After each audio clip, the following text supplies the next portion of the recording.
திமுகவின் தேர்தல் அறிக்கையை அக்கட்சியின் தலைவரும் தமிழக முதலமைச்சருமான மு.க.ஸ்டாலின் இன்று காலை சென்னை அறிவாலயத்தில் வெளியிட்டார். அப்போது உரையாற்றியவர், 2014 ஆட்சிக்கு வந்த பாசிச பாஜக இந்தியாவை பாழ்படுத்திவிட்டது. இந்தியாவின் கட்டமைப்புகள் அனைத்தும் சிறுக சிறுக சிதைக்கப்பட்டுள்ளன. கையில் கிடைத்த வாய்ப்பை பாஜக நழுவ விட்டது. இனியும் பாஜக ஆட்சி தொடர்வது நாட்டுக்கு நல்லதல்ல. மக்கள் ஆட்சியை செம்மைப்படுத்தும் ஆட்சியாக புதிய ஆட்சி அமைய வேண்டும் என்றார். 64 பக்கங்கள் கொண்ட தேர்தல் அறிக்கை தயாரிக்கப்பட்டு இன்று முதல்வர் ஸ்டாலின் அதனை வெளியிட்டார். அதன் முக்கியமான அம்சங்கள் மட்டும் ஸ்டாலின் மேடையிலேயே வாசிக்கவும் செய்தார். அதன் விவரங்கள் இதோ. மாநிலங்கள் சுயாட்சி செய்யும் வகையில் இந்திய அரசியல் சட்டம் திருத்தப்படும். மாநில முதல்வர் ஆலோசனையின்படி கவர்னர் நியமனம். சென்னையில் சுப்ரீம் கோர்ட் கிளை. புதுச்சேரிக்கு மாநில அந்தஸ்து. மத்திய அரசு பணிகளுக்கான தேர்வுகள் அந்தந்த மாநில மொழிகளில் தேர்வு நடத்தப்படும். மத்திய அரசு அலுவலகங்களில் தமிழ் பயன்படுத்தப்படும். திருக்குறள் தேசிய நூலாக அறிவிக்கப்படும். அனைத்து மாநில மொழிக்கும் சமமான நிதி. தாயகம் திரும்பிய இலங்கை தமிழர்களுக்கு இந்திய குடியுரிமை. ரயில்வே துறைக்கு தனி நிதிநிலை அறிக்கை. புதிய கல்விக் கொள்கை ரத்து.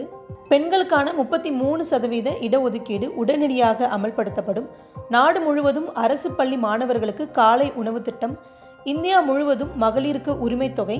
தமிழகத்திற்கு நீட் தேர்விலிருந்து விலக்கு. முதலமைச்சர்களை கொண்ட மாநில வளர்ச்சி குழு அமைக்கப்படும். மகளிர் சுய உதவிக்குழுக்களுக்கு ரூபாய் 10 லட்சம் வட்டியில்லா கடன். தேசிய நெடுஞ்சாலையில் உள்ள சுங்கச்சாவடிகள் முற்றிலுமாக அகற்றப்படும்.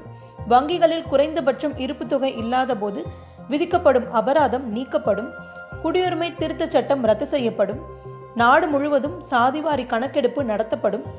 ஜிஎஸ்டியில் திருத்தம். உழவர்களுக்கு குறைந்தபட்ச ஆதார விலை. மாணவர்கள் கல்வி கட்டணம் ரத்து. விமான கட்டணம் முறைப்படுத்தப்படும்.